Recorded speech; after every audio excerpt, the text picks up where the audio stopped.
नमस्कार दत्तभक्तांनो. आज आपण श्री गुरुचरित्रातील अत्यंत पवित्र आणि भक्तांच्या मनोकामना पूर्ण करणारा मानला जाणारा अध्याय 18 जाणून घेणार आहोत. हा अध्याय केवळ एक कथा नाही, तर श्रद्धा, गुरुसेवा, भक्ती आणि सद्गुरूंच्या कृपेचे जिवंत उदाहरण आहे. अनेक दत्तभक्तांचा अनुभव असा आहे की या अध्यायाचे श्रद्धेने वाचन, श्रवण किंवा पारायण केल्याने मनातील अनेक अडथळे दूर होतात, मानसिक शांतता मिळते आणि गुरुकृपेचे अनुभव येतो. मात्र याकडे चमत्काराची हमी म्हणून नव्हे, तर श्रद्धा आणि साधनेचा एक मार्ग म्हणून पाहणे अधिक योग्य आहे. मित्रांनो, आपल्या जीवनात अनेक प्रश्न असतात. माझे काम का अडकते? इतकी पूजा करूनही मन शांत का होत नाही? गुरुकृपा मिळवण्यासाठी नेमके काय करावे? या सर्व प्रश्नांची दिशा दाखवणारा संदेश या अध्यायातून आपल्याला मिळतो. श्री गुरुचरित्र हा केवळ ग्रंथ नाही, तर श्री दत्तात्रयांच्या कृपेचा जिवंत अनुभव मानला जातो. प्रत्येक अध्यायात जीवनाला दिशा देणारा संदेश दडला आहे. अध्याय 18 मध्ये आपल्याला समजते की सद्गुरूंवर अढळ विश्वास ठेवणाऱ्या भक्तांचे रक्षण कसे होते आणि श्रद्धेचे फळ योग्य वेळी कसे मिळते. म्हणूनच हा अध्याय अनेक दत्तभक्त नियमितपणे वाचतात.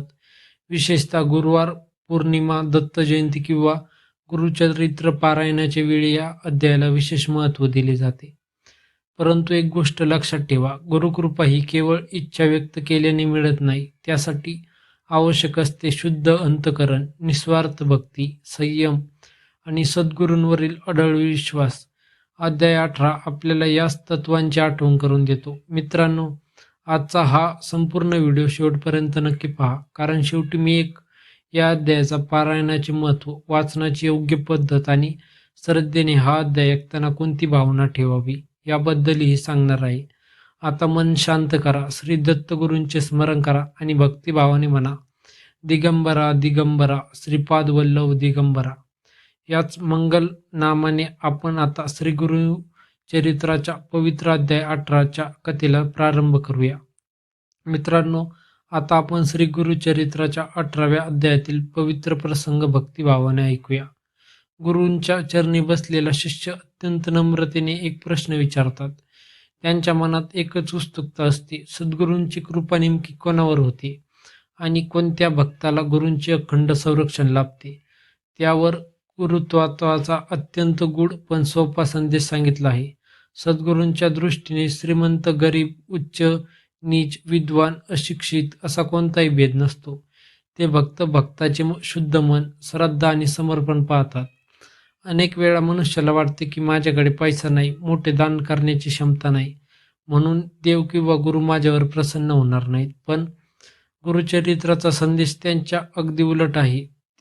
ज्याच्या हृदयात निष्पट भक्ती आहे, जो अहंकार सोडून गुरूंना शरण जातो, त्याच्यावर गुरु कृपा सहज होते. याच ठिकाणी एक सुंदर संदेश दिला जातो. गुरूंची परीक्षा कधीही घेऊ नये.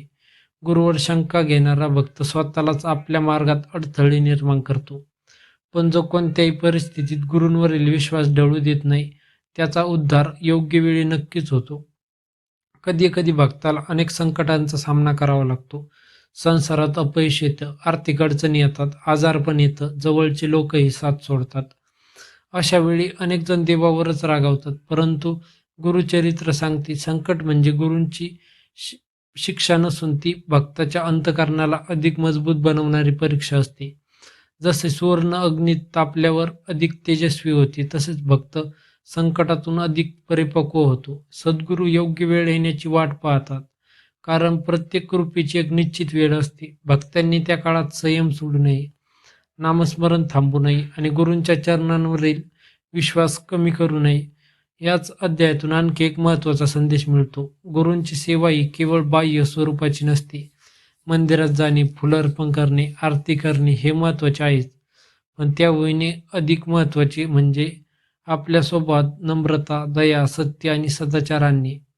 कारण गुरूंनी बाह्य दिखावा नको असतो, त्यांना भक्तांची निर्मळ हृदय प्रिय असते. मित्रांनो, आजही अनेक भक्त सांगतात की जेव्हा त्यांनी निस्वार्थ भावनेने गुरुचरित्राचे पारण सुरू केले, तेव्हा त्यांच्या मनात प्रथम शांतता आली. त्यानंतर हळूहळू त्यांच्या आयुष्यातील अनेक अडचणी कमी होत गेल्या. प्रत्येकाचा अनुभव वेगळा असू शकतो, पण श्रद्धा आणि सातत्य यांना या परंपरेत विशेष महत्त्व दिले जाते. याच कारणामुळे अध्याय 18 अनेक भक्तांसाठी प्रेरणादायी मानला जातो.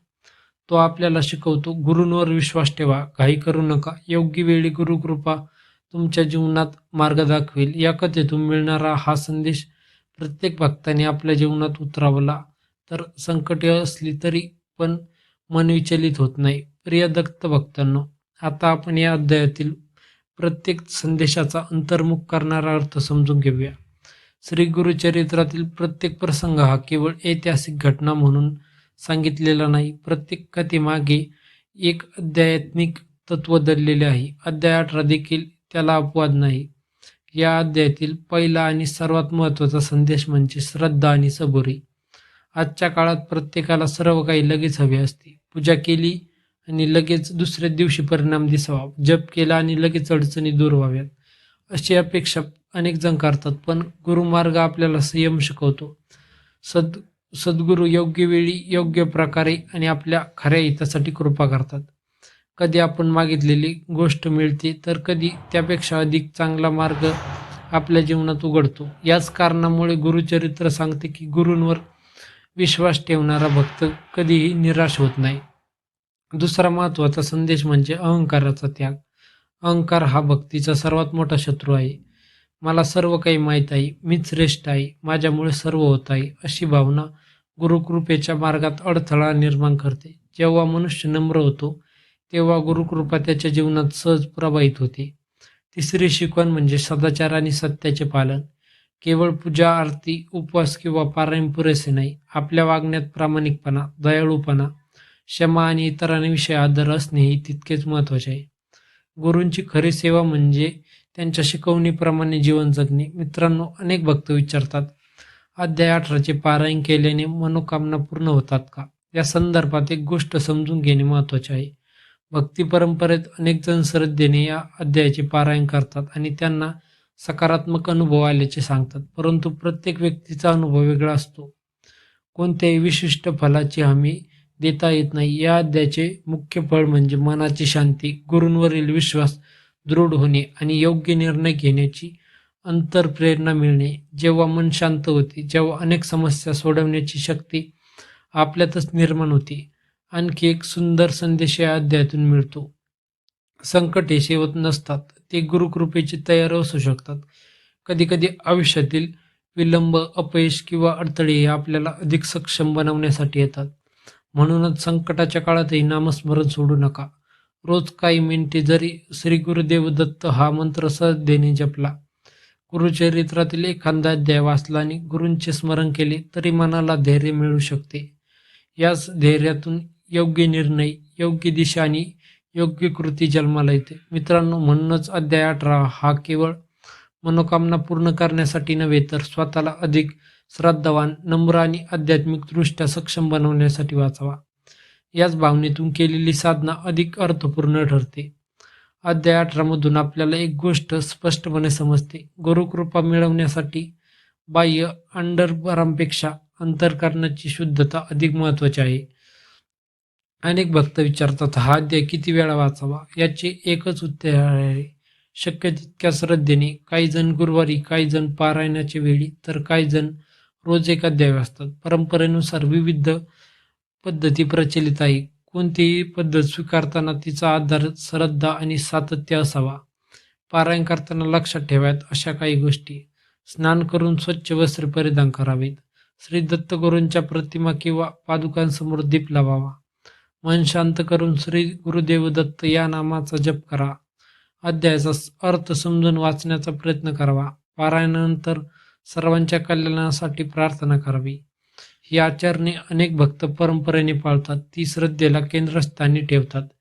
या अध्यायाचा मुख्य संदेश अध्याय 18 आपल्याला सांगतो, संकटे आली तरी गुरूंवरील विश्वास सोडू नका. अहंकारापेक्षा नम्रता श्रेष्ठ आहे. सेवा ही प्रसिद्धीसाठी नव्हे तर समर्पणासाठी असावी. सत्य, दया आणि सदाचार हेच गुरुभक्तीचे खरे अलंकार आहेत. गुरुकृपा योग्य वेळी आणि योग्य प्रकारे प्रकट होते. मित्रांनो, आपल्या जीवनात कधी कधी अशी वेळ येते की सर्व मार्ग बंद झाल्यासारखे वाटतात. त्यावेळी निराश न होता गुरूंच्या चरणी प्रार्थना करावी. प्रार्थना म्हणजे फक्त काही मागणे नव्हे. प्रार्थना म्हणजे, हे गुरुदेव, मला योग्य मार्ग दाखवा, योग्य निर्णय घेण्याची बुद्धी द्या, संकटांना सामोरे जाण्याची शक्ती द्या. माझ्या मनातील अहंकार, भीती आणि द्वेष दूर करा. अशी प्रार्थना मनाला धैर्य देते आणि साधनेत सातत्य ठेवण्याची प्रेरणा देते. हे अनंत कोटी ब्रह्मांड नायक श्री दत्तगुरु, आमच्या मनातील अज्ञान दूर करा. आमच्या जीवनात सद्बुद्धी, विवेक आणि श्रद्धा वाढवा. संकटांना धैर्य सामोरे जाण्याची शक्ती द्या. आमच्या कुटुंबावर आपली कृपादृष्टी सदैव राहून द्या. सर्वांच्या जीवनात शांती, समाधान, आरोग्य आणि सदाचार नांदो. जगातील प्रत्येक जीवनाचे कल्याण हो. दिगंबरा दिगंबरा श्रीपाद वल्लभ दिगंबरा. श्री गुरुदेव दत्त. प्रिय भक्तांनो, जर तुम्हाला श्री गुरुचरित्र अध्याय 18 वरील हा भावार्थ आवडला असेल तर व्हिडिओला लाईक करा, शेअर करा आणि स्वामी भक्त सागर या चॅनलला सबस्क्राईब करा. कमेंटमध्ये श्रद्धेने लिहा श्री गुरुदेव दत्त आणि तुमचा पारायणाचा अनुभव किंवा भावना इतर भक्तांसोबत नक्की शेअर करा. पुन्हा भेटूया श्री गुरुचरित्राच्या पुढील पवित्र अध्यायासह. तोपर्यंत धन्यवाद. श्री गुरुदेव दत्त.